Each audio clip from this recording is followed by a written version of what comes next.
Hola, ¿qué tal? Muy buenos días a todos. Bienvenidos y bienvenidas a una nueva transmisión más por parte del Gobierno del Estado de México y la Comisión de Agua del Estado de México. Queremos agradecer la presencia de todos los que nos acompañan en esta serie de webinars que tenemos de forma quincenal.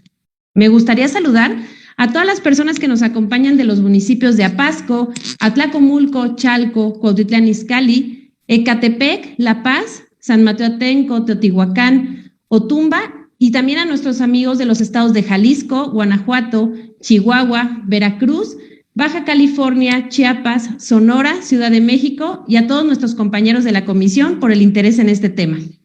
Me gustaría ponerlos en contexto sobre el webinar que escucharemos el día de hoy.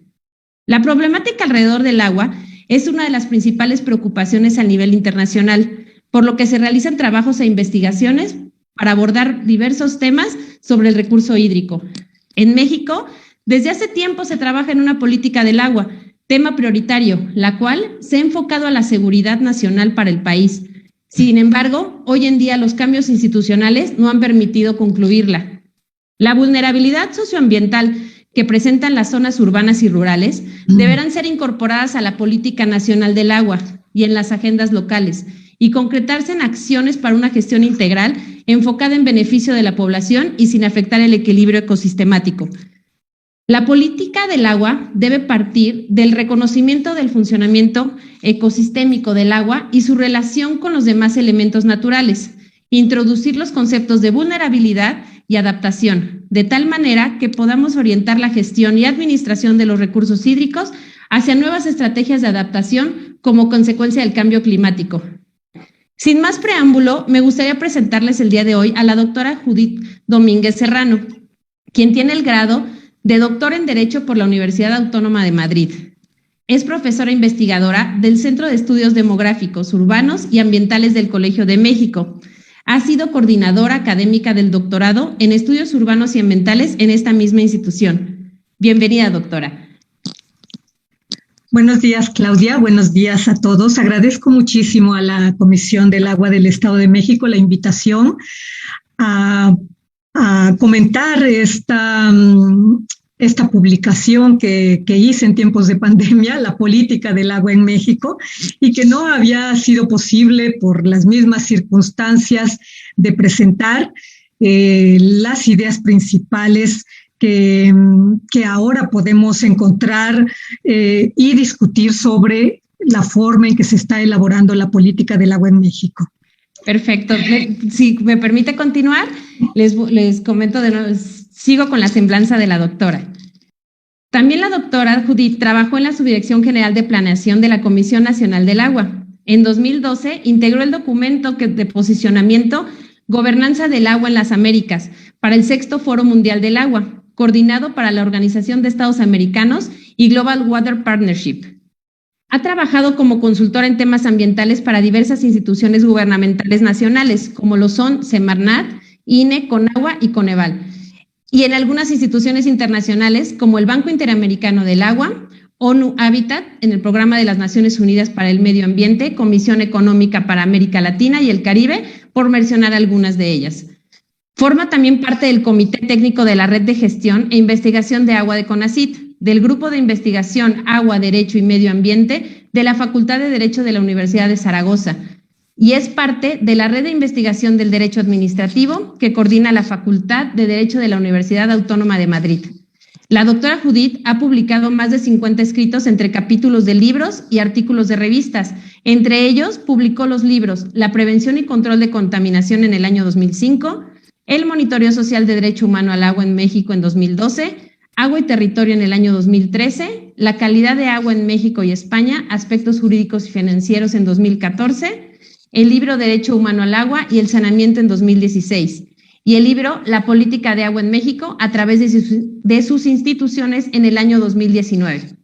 La revista Líderes Mexicanos ha reconocido a la doctora Judith dentro de su lista de los 50 líderes en el sector del agua en México, por su labor interdisciplinaria en la atención de los problemas hídricos y la difusión del conocimiento a las nuevas generaciones, fomentando el sentido del deber. Doctora, de nueva cuenta, es un honor poder contar con su presencia el día de hoy. me gustaría comentarle que al final de la exposición podremos tener una ronda de preguntas que nos pueden hacer en la zona de comentarios la gente que el día de hoy nos acompaña. Sin más que agregar, doctora, le cedo la palabra.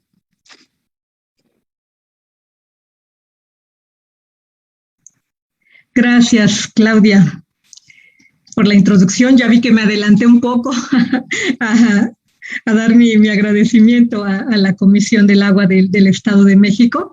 Pero bueno, aquí vamos. Tengo una presentación, si me ayudan a ponerla, por favor. Bien, ya se ve. Bueno, decía al inicio que quiero compartir con ustedes algunas ideas, algunos desafíos que yo identifico respecto al rumbo que tiene la política del agua en el país en sus tres niveles, en el nivel nacional, en el nivel estatal y en el nivel local. Los tres órdenes de gobierno tienen competencias en materia de agua, sea para administrar el recurso, sea para poner el marco de la gestión y de la prestación de los servicios públicos de agua o para prestarlos, como es el caso de los municipios. Me quiero referir a estos tres, a la evolución que ha tenido en el país a partir de una investigación que realicé ya hace algunos años y que se publicó en el 2019, como decía al inicio, en la pandemia, y que no fue posible quizá discutir porque era precisamente el pico de la pandemia y no sabíamos qué hacer realmente todos como sociedad, como personas, estábamos bastante desubicados, ¿no? Asustados. Entonces salió esta publicación, La Política del Agua en México. La siguiente, por favor.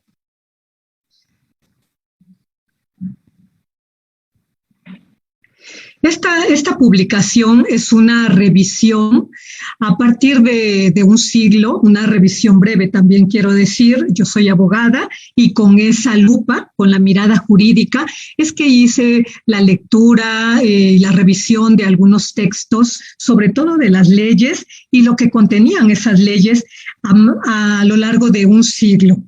Esta publicación la realizó el Colegio de México. Hay un periodo de estudio que es de 1917 a 2017, pero quiero referirme ahora, creo que es muy oportuno cuando hablamos de desafíos, de los retos a partir de esa fecha, es decir, hasta el 2021, ¿qué retos tiene la política del agua en México? Entonces, no es una política nueva realmente, somos uno de los países de Latinoamérica que puede decir que a lo largo de más de un siglo, porque incluso antes de la revolución y de la Constitución de 1917, podemos encontrar normas con contenido de agua, es decir, que se refieren al agua. Bien es cierto, no con la perspectiva que ahora nosotros damos más ambiental, sino como vías de navegación. Los ríos son vías de comunicación, vías de navegación, y ahí hay una primera aproximación al agua.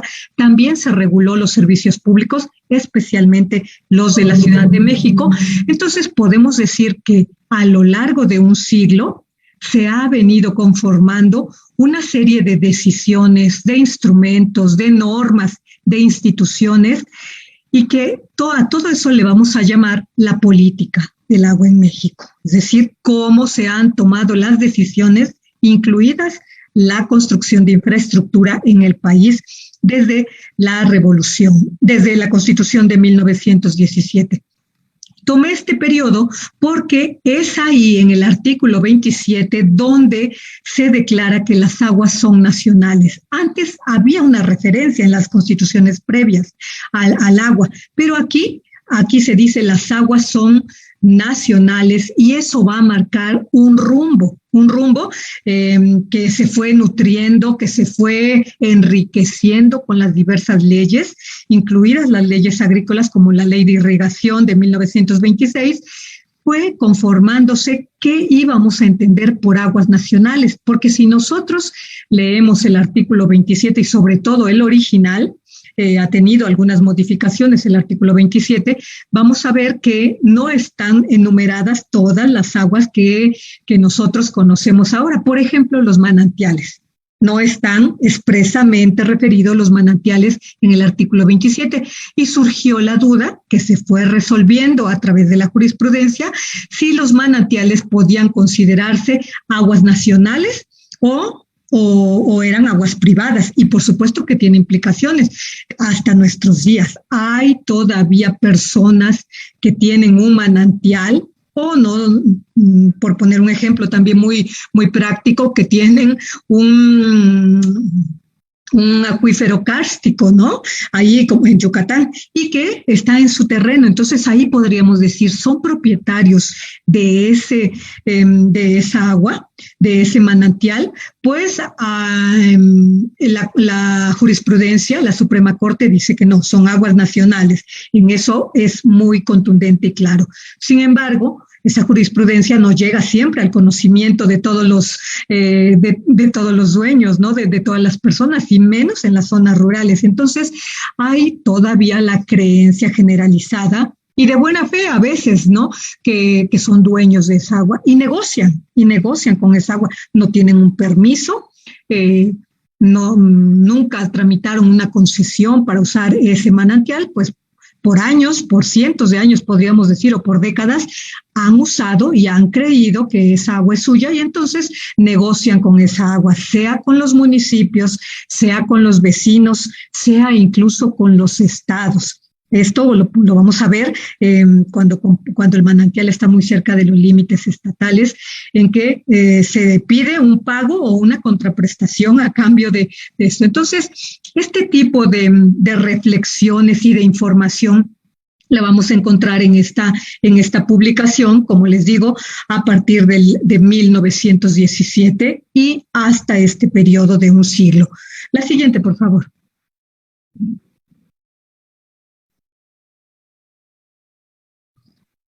Miren, me quiero referir rápidamente a 5 aspectos que están comprendidos y analizados en esta publicación. La parte legislativa, la evolución de las leyes. Somos uno de los países que pudiera decirse tiene un marco jurídico con tradición histórica sólido, cuestionado, también es verdad, más aún en nuestros días, en esta época en que no logramos concretar una ley general de aguas, ese gran cambio que pide el artículo 4 constitucional y que pide también la sociedad y que pide la realidad, porque parece que la ley que tenemos no responde totalmente a los problemas que ahora enfrentamos, como el cambio climático y otros de coordinación, por ejemplo, con la ordenación territorial. Entonces, hay un apartado de la legislación, otro apartado de la institucionalidad, y por esta me refiero a cómo se fue conformando y cómo fue cambiando a través de los sexenios, a través de los diversos periodos de gobierno del país, esta administración del agua. En sus inicios se habló de la Secretaría, se creó la Secretaría de Recursos Hidráulicos y luego fue evolucionando. Era una institución muy fuerte que tenía muchas competencias y un gran presupuesto. Esta institucionalidad se fue enriqueciendo, se fue consolidando, porque el sector agua era muy importante. En esa época se decía colonizar las tierras, esclavizar, si es que aceptamos esa palabra, las tierras, dominar las tierras y no al hombre. Salíamos de una revolución con todos los problemas sociales y de desigualdad que existían y de acaparamiento de tierras, que cuando hubo la oportunidad de repartir esas tierras, entonces se veía en la tierra, y la tierra no se concibe sin el agua en esa época. El agua venía asociada a las tierras. Hubo decretos de dotación de aguas y tierras, sí, no solo de tierras, venía aparejada el agua. Decretos presidenciales, sobre todo en la época de Lázaro Cárdenas, vamos a encontrar muchos que ahora se hacen válidos, ¿no? Y que surge nuevamente un cuestionamiento. ¿Son válidos esos decretos? Y la respuesta es sí, ¿no? Y así ha respondido también la administración actual del agua. Entonces, hay un reparto de aguas y tierras porque se veía el desarrollo en ese reparto, ¿no? Y entonces para eso se necesitaba también infraestructura.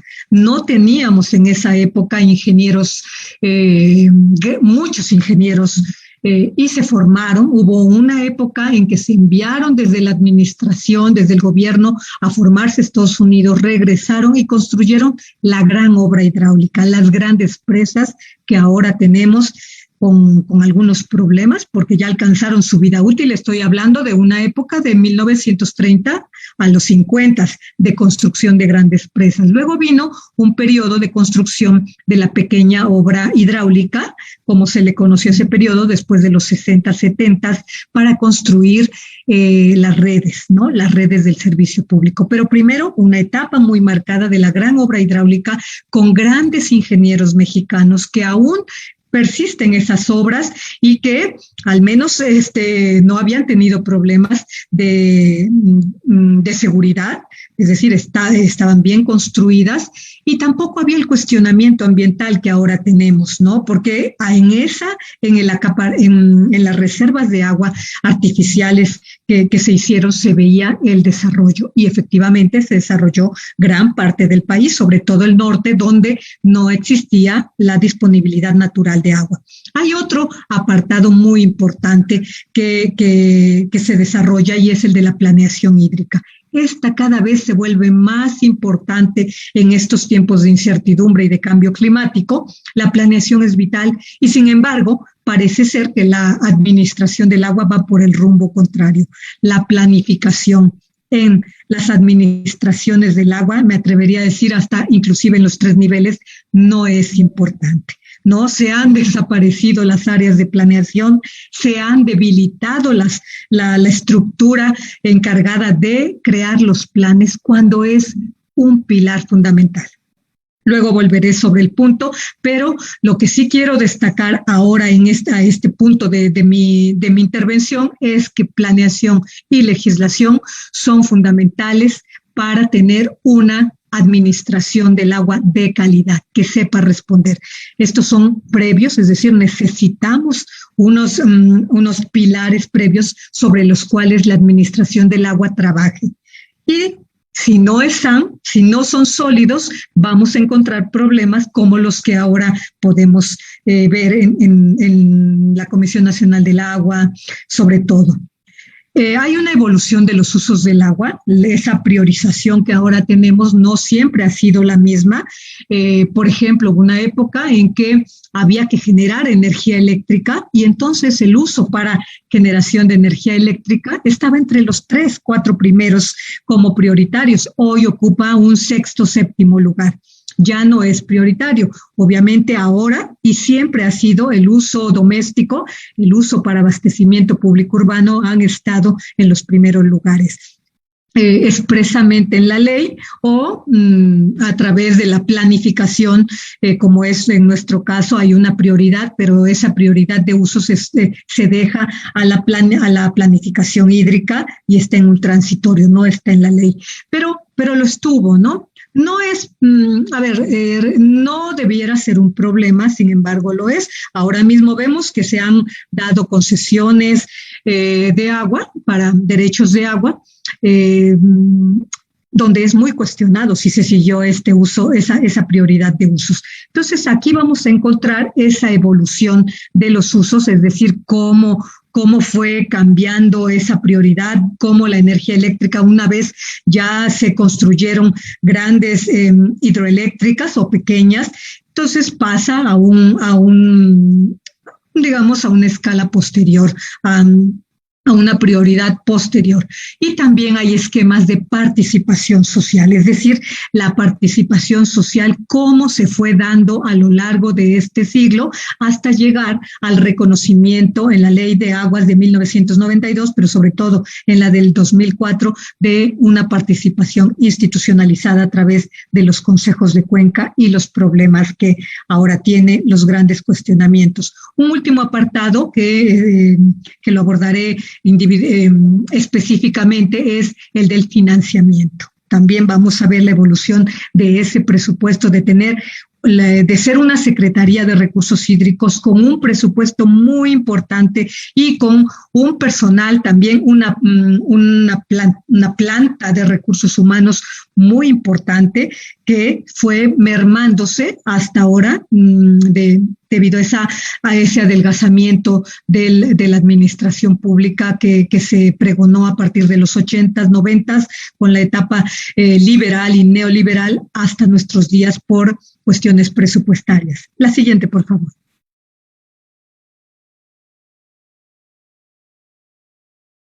Miren, aquí en esta gráfica quiero mostrarles a ustedes la evolución del marco normativo.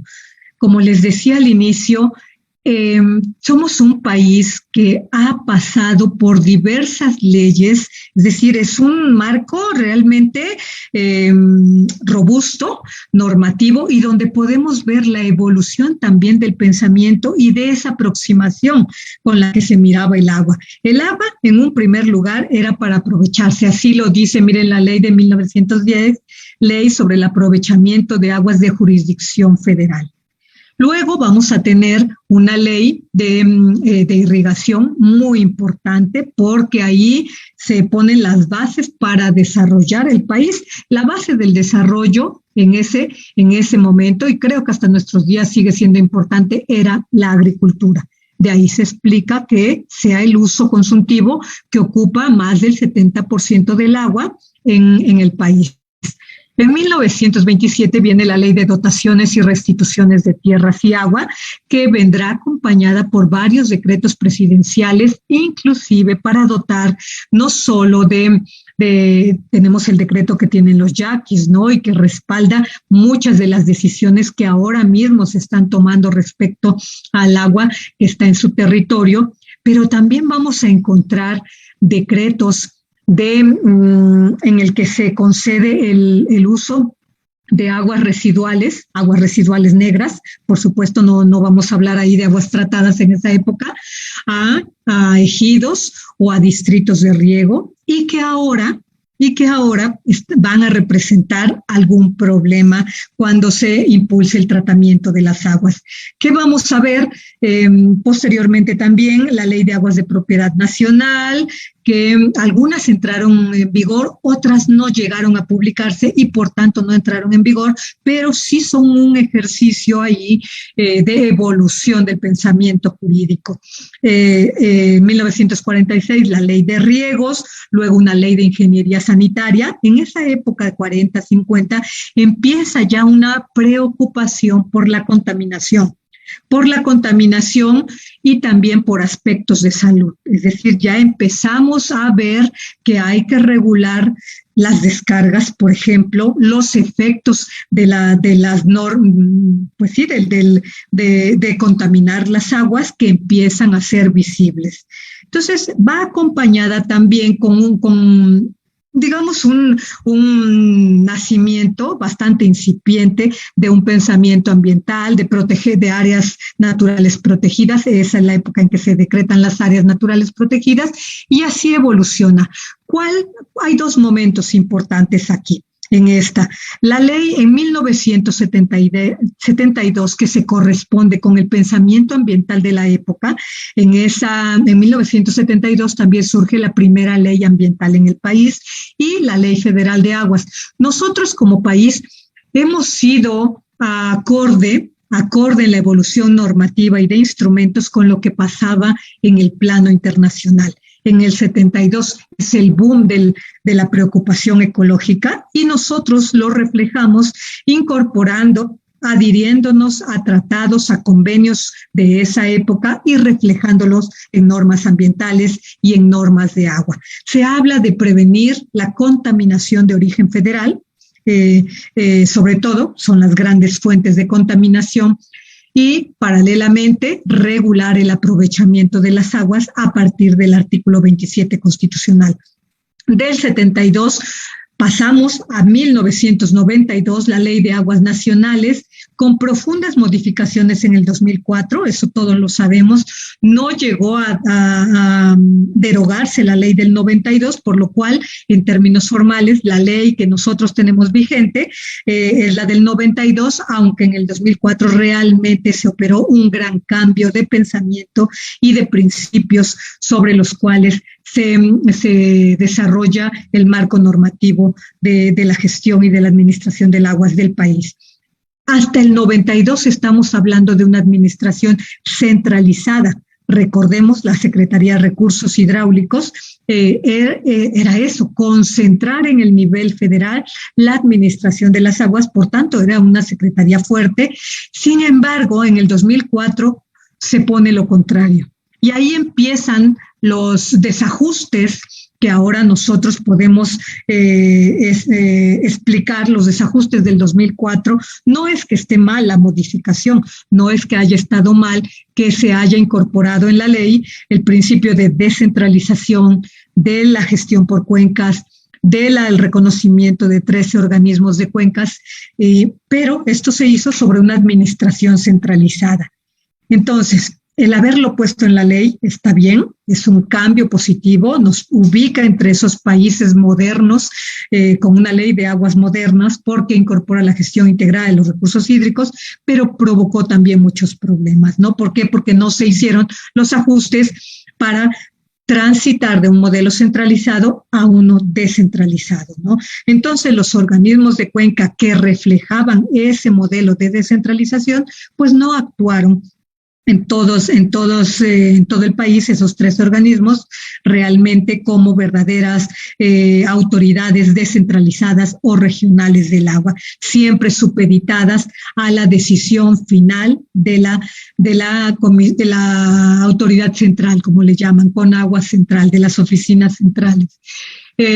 Bueno, por un lado permitió controlar mejor, tener una visión desde el centro del país, pero no se incorporaron la problemática, aun cuando tuvimos unos planes regionales por cuenca, por región hidrológico-administrativa, realmente no se lograron incorporar esas preocupaciones nacionales, sobre todo porque sus planes no son obligatorios, ¿no? Y como no son obligatorios, no siempre se realizaron. Estamos en el 2000, para no ir muy lejos, estamos en el 2021, esta administración del agua entró en el 2018, y no se han expedido los programas regionales hídricos, aun cuando es una obligación para la autoridad del agua haberlos expedidos. Van casi 4 años de administración, quedan 2, y si se expidieran en estos últimos 2 años, ¿qué vigencia pueden tener estos planes? Los planes, un plan o un programa, para utilizar correctamente la terminología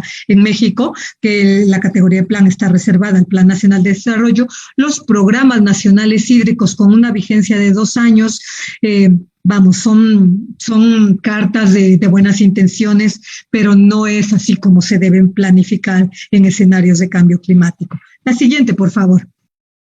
Entonces, ahí puse Ley General de Aguas, pero sabemos todos los que estamos aquí de alguna u otra manera vinculados a la gestión del agua, que esta es uno de los pendientes. No voy a decir el gran pendiente porque hay otros ahora mismo frente a los efectos del cambio climático que tenemos que resolver, pero ahí es uno de los pendientes importantes, es pedir esa ley, ¿no? Ahí he escuchado voces que dicen que porque no tenemos esa ley continúa este gran problema de la gestión de los recursos hídricos.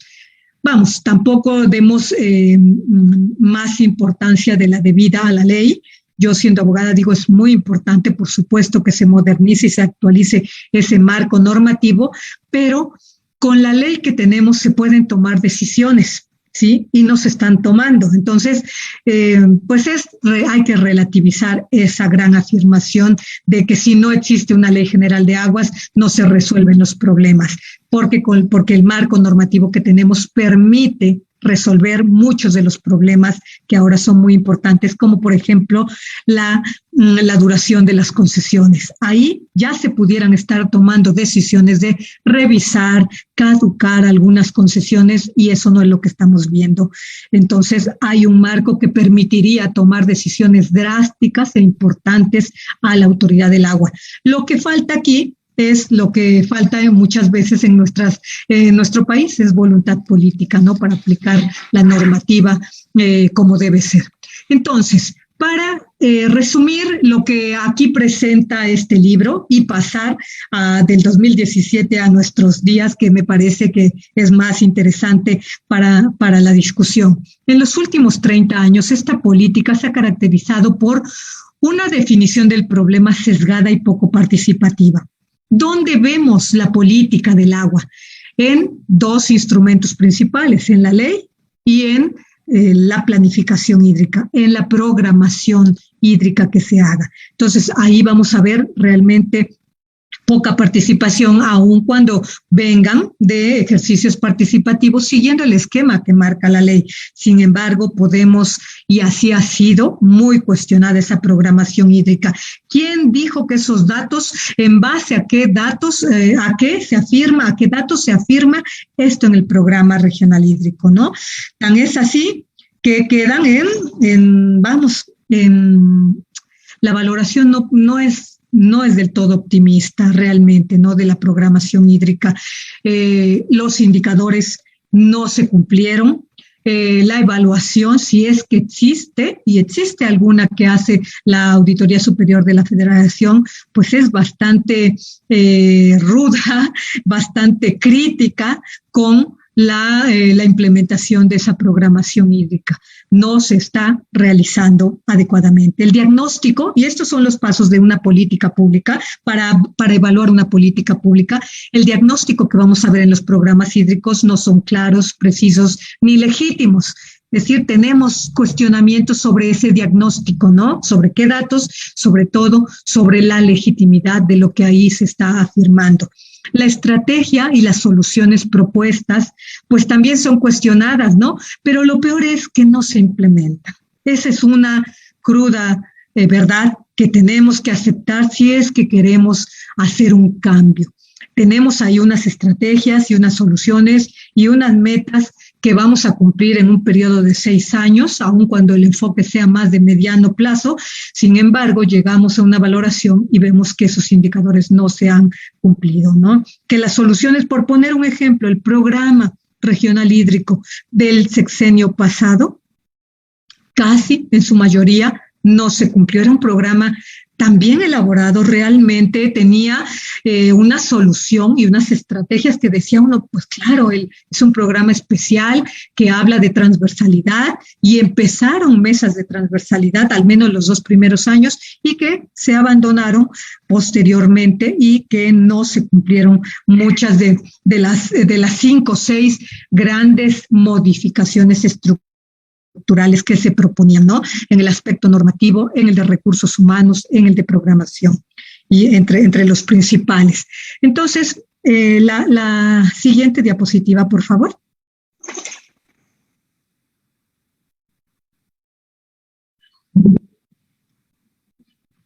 Bueno, entonces, siguiendo esa valoración de la política del agua que se hizo, pues podemos ver que pues a medias, y esa es la conclusión que se va a encontrar en el libro, a medias se han hecho las cosas, a medias las reformas jurídicas, a medias las reformas institucionales, a medias el presupuesto, a pesar de haber contado con un gran presupuesto no solo en el siglo pasado, sino también en este siglo XXI, la Comisión Nacional del Agua ha ejercido 75% del presupuesto en materia de agua, del presupuesto ambiental, pero también ejercía o coordinaba el ejercicio del presupuesto en materia de cambio climático por fenómenos hidrometeorológicos, es decir, FONDEN y FOPREDEN, y sin embargo podemos ver que si bien estos mecanismos evolucionaron y sirvieron se implementaban casi inmediatamente ocurrido el desastre. Lo cierto es que cuando se hacían las evaluaciones se encontraban todavía algunas áreas de mejora de estos dos instrumentos que podían mejorarse, ¿no? Quizá la decisión drástica de desaparecerlos no fue la más correcta, podían mejorarse, pero habían evolucionado. Sí, los instrumentos de la política hídrica, hay instrumentos, han evolucionado. El problema es la implementación. Los instrumentos no se han implementado correctamente, completamente, a medias. Por eso digo, la gran conclusión en este libro es todo lo hemos hecho a medias.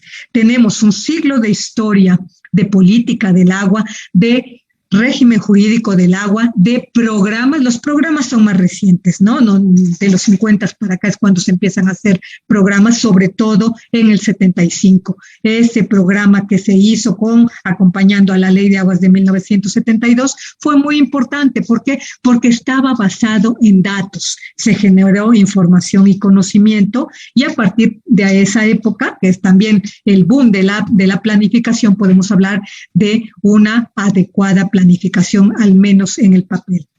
El problema nuevamente es que no es obligatoria y que no es vinculante. Bueno, ¿qué desafíos tenemos ahora nosotros frente a de la política hídrica? Yo identifico 3 grandes desafíos. Unos frente a la seguridad hídrica. Y aquí tomaré el concepto de Naciones Unidas que dice para alcanzar la seguridad hídrica tenemos que gestionar los riesgos, ¿no? No solo los riesgos hidrometeorológicos, sino los riesgos asociados a la calidad del agua, los riesgos asociados a no prestar servicios de calidad también, o servicios seguros, ¿sí? Ahí vienen riesgos asociados a la salud. Entonces, la política del agua frente a la seguridad hídrica, ¿qué desafíos tiene? Bueno, riesgos hidrometeorológicos. No voy a extenderme porque tenemos muy presentes como estados, como región hidrológica 13, Valle de México, los efectos que tuvo las lluvias intensas en varios sitios, en varios municipios.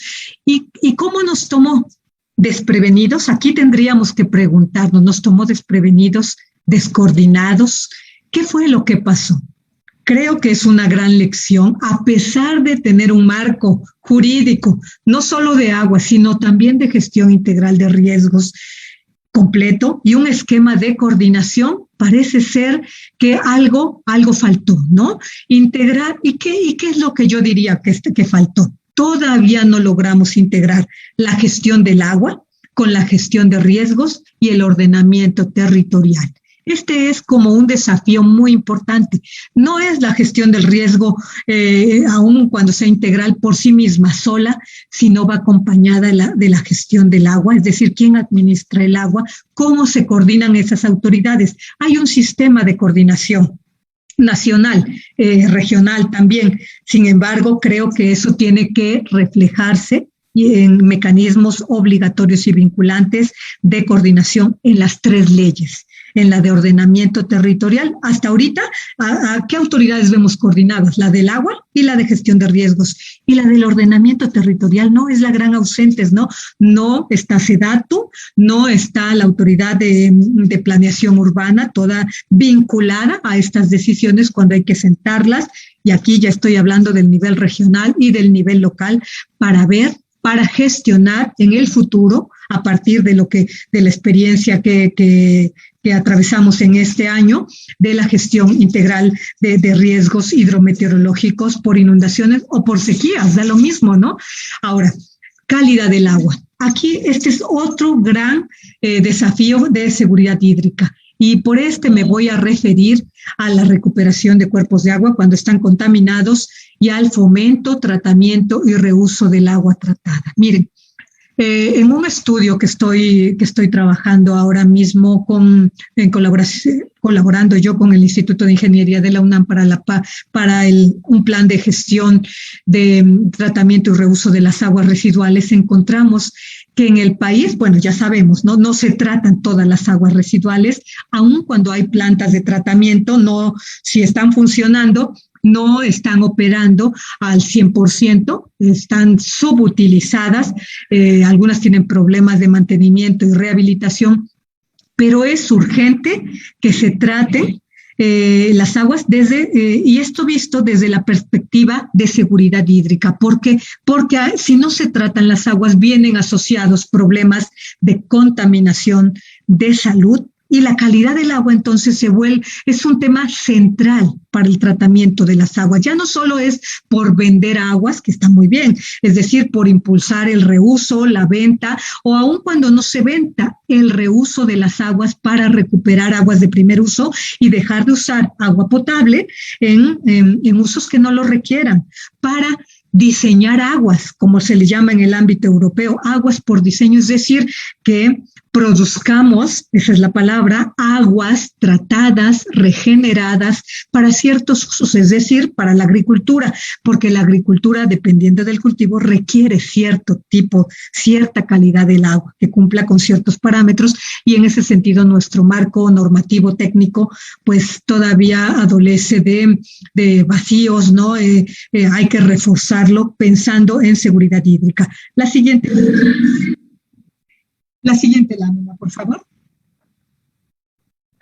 Bueno, ¿qué otros riesgos vamos a encontrar de escasez de agua? Por supuesto, esta región tiene grandes problemas de escasez, de suficiencia de agua, y esto está provocando conflictividad, ¿no? Gobernabilidad y paz social, que sería el cuarto pilar de la seguridad hídrica. La siguiente, por favor. Otro desafío, y esto ya no voy a abundar más porque ya lo dije, es frente al cambio climático, ¿no? Esta política del agua que ahora abordemos a nivel local, ¿sí? Y aquí con los municipios hay un gran trabajo que hacer, ¿no? Porque a nivel nacional, pues sí, ya está dicho en el programa regional hídrico, pero no a nivel local, y lo vimos. Hay que crear resiliencia y hay que pensar en términos de financiamiento climático, tanto para acceder a fondos internacionales, que hay fondos climáticos, así se llaman, pero también pensar en que ese dinero que nosotros dedicamos en el presupuesto a nivel local, estatal, tiene que conjuntar el dinero de cambio climático, no de manera aislada, vinculado al de servicios públicos, ¿sí? Porque ya vimos que la infraestructura no responde, no es suficiente, por ejemplo, para desalojar las aguas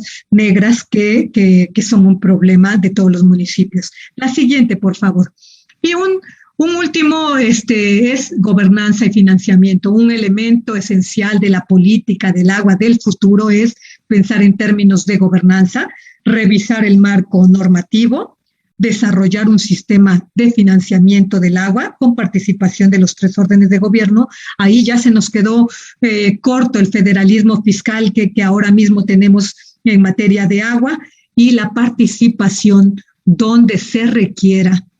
No en todas las decisiones, ¿sí? Se requiere participación. Hay algunas que le corresponde a la autoridad porque tienen implicaciones para terceros, y ahí hay más presencia de autoridad, pero donde se requiera sí debe haber transparencia en las decisiones, que es uno de los temas de los que adolece la política del agua, y la rendición de cuentas. Bueno, la última, por favor. Yo solamente quiero invitarles a mirar más información en esta página del Colegio de México, Foro de Seguridad Hídrica, donde ustedes pueden encontrar informes estratégicos. Este libro también lo pueden encontrar ahí reseñas a este libro y los proyectos que estamos desarrollando desde la dimensión de seguridad hídrica en materia de financiamiento y gestión comunitaria del agua. Agradezco mucho a la CAEM la invitación a participar en el webinar. Doctora, muchas gracias por compartir con nosotros sus conocimientos y sus experiencias e investigaciones. Me permitiría hacerle unas preguntas de los espectadores que nos acompañan. Nos pregunta Laura Allende, dice, en la actualidad no se han desarrollado estrategias de resiliencia en México. ¿Considera que bajo las circunstancias actuales puede llegar a generarse un parteaguas en el recorrido de soluciones reales y viables para ello? Tienes mucha razón, no tenemos grandes experiencias en el desarrollo de estrategias de resiliencia, apenas si empieza a usarse el concepto por las autoridades del agua, y esto pues revela pues el nivel de incorporación de los conceptos, ¿no? Y sobre todo de las soluciones y las estrategias que van a desarrollar.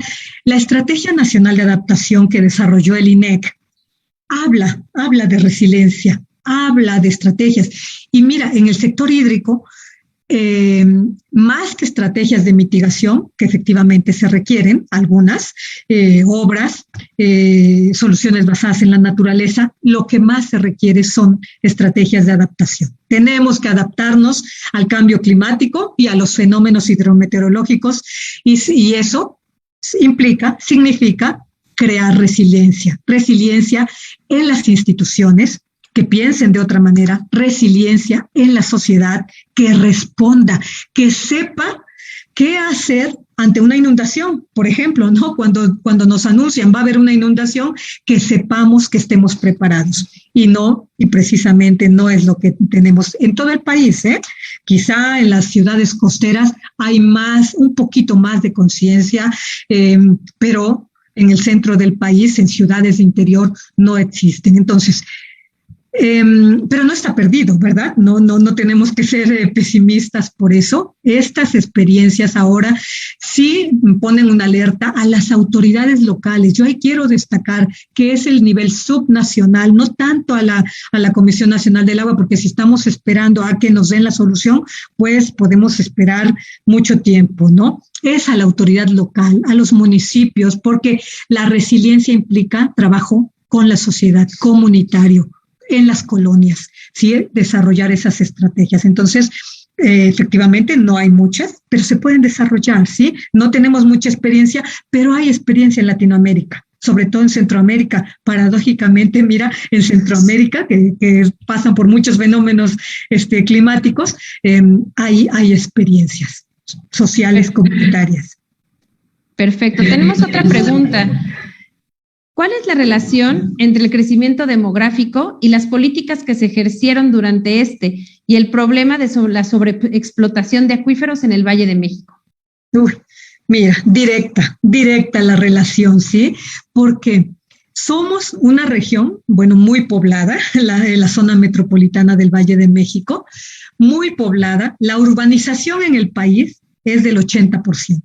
Es decir, el 80% de esos más de 130 millones de mexicanos viven en ciudades, ¿sí? Ese es un problema de gestión. Otra vez, ¿para quién?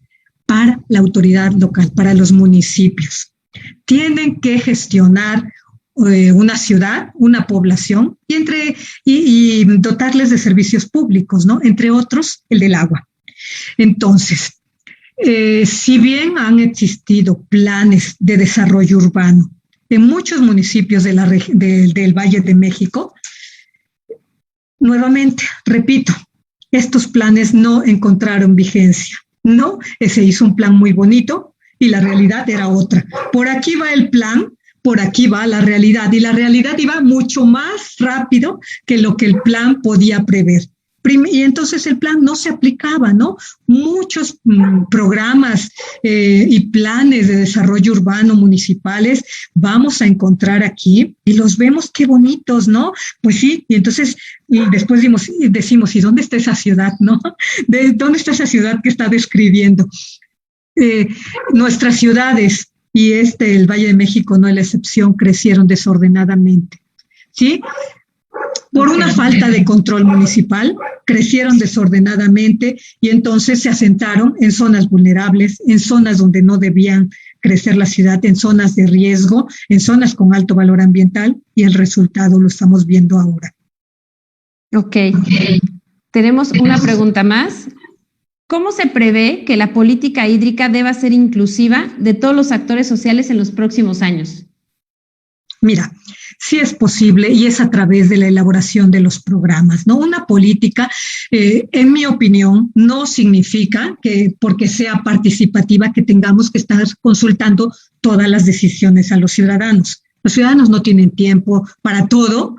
Habrá unos muy interesados, por supuesto, que querrán saber todas las decisiones y conocerlas y participar, pero en su mayoría, digamos que no es así. ¿Por qué? Porque es una función que le corresponde a la autoridad, a la administración del agua, ¿no? Ahora, hay unas decisiones que sí tenemos que consultar, unas que sí, ¿no? Por ejemplo, cuando se elabora el programa regional hídrico, los programas de desarrollo que van a decir, por aquí va a crecer la ciudad a nivel municipal, ¿no? Por ahí va a crecer la ciudad, el programa ambiental, ahí sí, en la fase de elaboración del diagnóstico, es decir, identificar cuál es el problema para después ver cuál va a ser la solución, ahí sí tenemos que consultar a los ciudadanos, no siempre se hace, ¿sí? Sí, ahí debe haber mucha participación social y esa es una parte de la política del agua. Ok.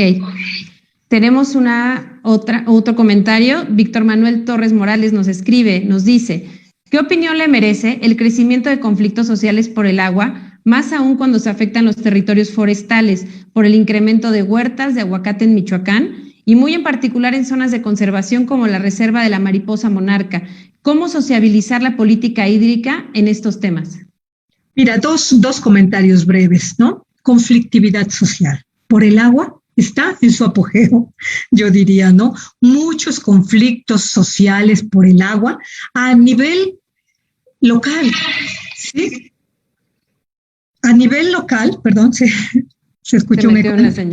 Sí, a nivel local vamos a encontrar por servicios públicos, a nivel ya más regional por contaminación, digamos ya vinculados a cuestiones ambientales también, ¿no? Deforestación, tú dices. Entonces, los conflictos sociales son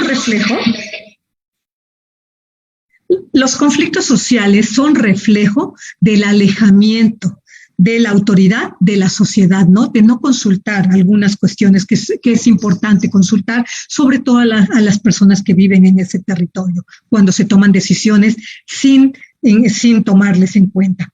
Pero tú mencionas otro gran problema de origen de los conflictos, el cambio de uso del suelo.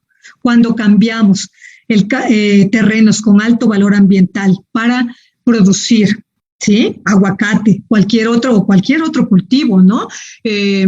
Para desarrollar hacia allá la ciudad, ¿no? Para un cambio de uso del suelo urbano, sin un debido estudio que le respalde, es decir, porque son decisiones que a veces tiene que tomar una autoridad, ¿no? Que no son bien vistas, pero muchas veces no hay otra solución, ¿no? Pero siempre la va a haber, generalmente creo que la va a haber y sobre todo cuando metemos criterios ambientales, va a haber otra solución. Pero cuando ya se toma esa decisión sin un estudio y sin la debida compensación ambiental, vendrán problemas ambientales y sociales. Ahora, no es lo más conveniente, ¿no? El cambio de uso del suelo ahora en la época en que estamos viviendo. Doctora, pues sabemos que se requieren políticas públicas sólidas para hacer frente a todos los retos presentes y futuros, como hoy usted nos lo platicó. Debemos fijar objetivos posibles y en tiempo y forma que se sustenten en una clara asignación de tareas entre las autoridades locales o todas las autoridades estatales o municipales, que sean las autoridades competentes, además de estar sujetos regularmente a un monitoreo, a medición y a la evaluación. Queremos agradecerle su presencia el día de hoy, el haber compartido con nosotros sus conocimientos. Asimismo, quiero agradecerle a todos los presentes, a todos los que nos acompañaron en esta transmisión de este nuevo webinar. Los invitamos a seguir las transmisiones a través de las redes sociales oficiales de la Comisión del Agua del Estado de México, Facebook, Twitter e Instagram. Les agradecemos su presencia, hasta luego y que tengan una excelente tarde. Doctora, discúlpeme, si usted gusta despedirse, se lo agradecería también. No, muchas gracias a la CAEM por la invitación y a todos los que siguen en redes. Creo que es una forma de socializar conocimiento muy atinada que ha encontrado la CAEM para llevar, para discutir y para crear conciencia, ¿no? No solo en autoridades, sino en ciudadanos sobre el gran reto que implica gestionar el agua. Muchas gracias. Muchas gracias a todos los que nos acompañaron. Hasta luego.